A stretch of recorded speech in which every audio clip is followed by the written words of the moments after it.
paling terakhir. Nggak mungkin aku utus Rasul paling mulia, terakhir misinya besar, nggak terawat, mustahil. Sejak bayinya untuk mengambil yang bukan haknya. Jadi mustahil Joni Nabi Muhammad itu nyolong jambu.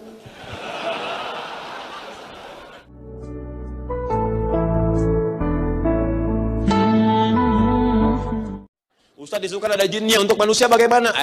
Wahyu pertama, Quran surah 96, ayat 1 sampai dengan 5. Iqra bismi rabbikal ladzi khalaq. Dari kata khalaq muncul kata khaliq, muncul kata makhluk, muncul kata akhlak, muncul kata khuluq. Kalau disebutkan khuluq berarti mencakup kepada fisiknya, kepada akal dengan sifatnya, kepada ruh dengan sucinya. Jadi ketika Allah menyebutkan wa innaka la'ala khuluqin 'azim, artinya aku jamin fisikmu akan terawat dengan sempurna.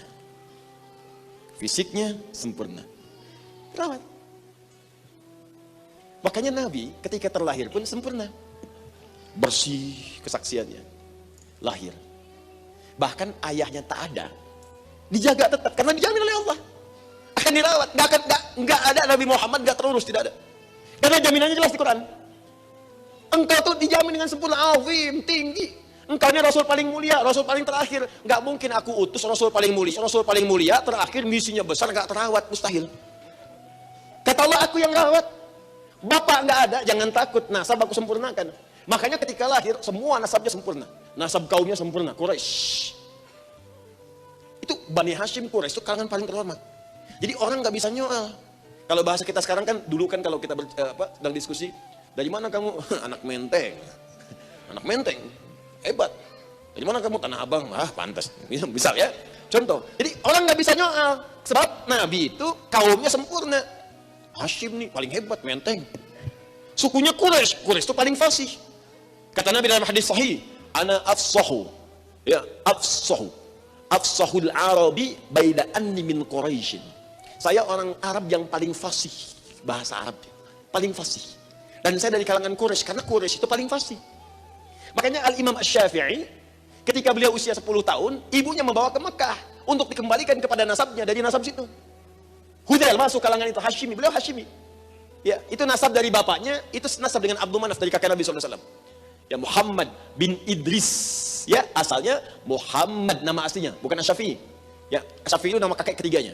Muhammad punya bapak namanya Idris. Idris punya bapak namanya Abbas bin Abbas. Abbas punya bapak namanya Uthman. Uthman punya bapak namanya Syafi'. Syafi'i ini yang disebutkan Syafi'i, nisbatnya ke Syafi'. Kenapa mengambil Syafi'? Karena Syafi' termasuk kalangan yang hidup di masa Nabi berjumpa dengan sahabat. Ya. Jadi beliau dinisbatkan kepada kakeknya yang Syafi', ingin mengatakan ajaran saya tersambung ke kakek saya. Kakek saya mengambil riwayat dari sahabat. Berjumpa, nyambung ke masa Nabi SAW. Ya, Syafi' nyambung lagi ke atas, dia punya bapak namanya Sa'ib. Sa'ib punya bapak namanya Ubaid. Ubaid punya bapak namanya Abu Yazid. Naik lagi ke atas ada Hashim, Muttalib bin Abdul Manaf, bertemu di Abdul Manaf dengan nasabnya Nabi SAW. Ibunya Fatimah binti Abdullah. Anak siapa? Al-Hasan. Anak siapa? Al-Muthanna. Anak siapa? Al-Hasan. Anak siapa? Ali bin Abi Thalib. Anak siapa? Suaminya Fatimah Az-Zahra. Siapa Fatimah Az-Zahra? Putri Rasulullah SAW. Al-Imam Asy-Syafi'i, orang tuanya dua-duanya tersambung nasabnya ke nasab Nabi SAW. Dari jalur ayah ketemu di pihak kakek, sepupunya Abdul Muttalib, dari pihak ibunya langsung keturunan dari Al-Hasan, ada yang menyebutkan keturunan Al-Husain radhiyallahu taala anhuma. Ketika usia 7 tahun hafal Al-Quran, 10 tahun hafal Al-Muwatta, kitabnya Imam Malik, dibawa kemudian ke Mekah, dibawa ke suku Mekah Hudzail, yang paling fasih dari kalangan Quraisy. Ketika dibawa kata ibunya, aku tidak ingin kau kehilangan nasabmu. Apa yang dimaksud nasab di sini? Nasab kehebatannya dari Arab. Bahasanya, kemuliaannya, sukunya. Jadi Nabi Muhammad itu dari kalangan nasab mulia, sukunya mulia, nasabnya jelas. Bayangkan, bapak lahir, bapak nggak ada, nasab jelas sampai ke Nabi Adam. Kita lahir, bapak ada, nasab nggak jelas. Jadi kalau gampang, paling gampang anak Ibnu Muhammad ya bin Adam alaihissalam, jelas. Nabi Muhammad jelas diurus 1, 2, 3, 4, tapi ke atas. Bayangkan, itu saking dirawatnya oleh Allah, lahir bapak nggak ada, nasab jelas. Dirawat oleh ibu. Ibu perhatian, air susunya nggak keluar asinya. Allah kirimkan lagi perempuan lain yang sangat terhormat, Halimah As-Sa'diyah.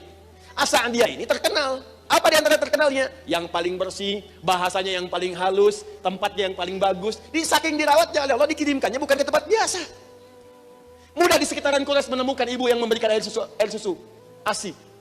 Ya, ada donaturnya banyak, donasi ASI sudah ada dari dulu. Cuma dikirimkan oleh Allah untuk menunjukkan saya yang rawat. Mudah bagi Allah mengeluarkan ASI di ibundanya. Sayyidah Aminah. Tapi kenapa dikirimkan pada Halimatus Sa'diyah?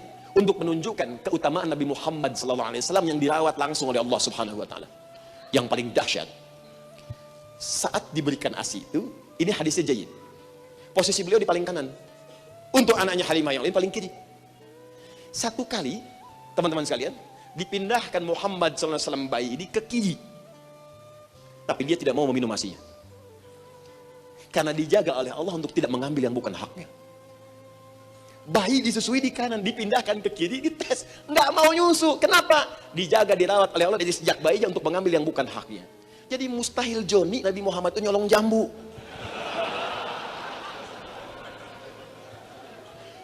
Dari bayi aja ngambil hak orang lain nggak mungkin, nggak terjadi. Dirawat semua. Ya, tumbuh-tumbuh ibu meninggal, kakek merawat. Itu kakek merawat pun diperhatikan. Anda baca sejarah dengan baik deh. Diba ada, Nurul Yakin yang paling pendek ada, apalagi ke Sirah Ibnu Hisham. Ya, sempurna sekali. Sampai saking sempurnanya, itu Nabi setelah hijrah kemudian ke Madinah, ada sahabat bernama Hasan bin Thabit. Hasan bin Thabit ini seorang pujangga, penyair yang memuji Nabi dengan syairnya. Perhatikan di antara syairnya. Hafal ini? Hafal? Waduh. Kalau saya bacakan Anda pasti hafal. Hah? Yuk kita tuliskan.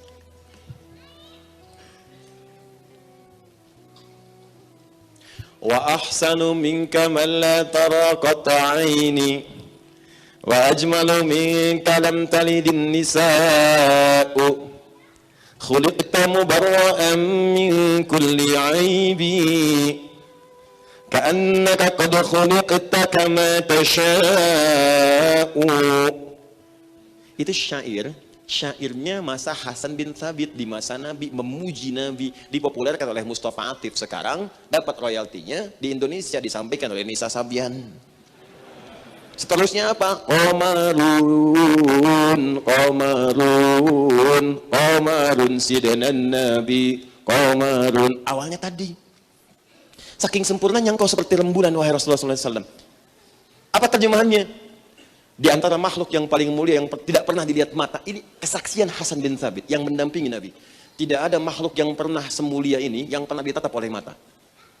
Saking terawatnya, bersih.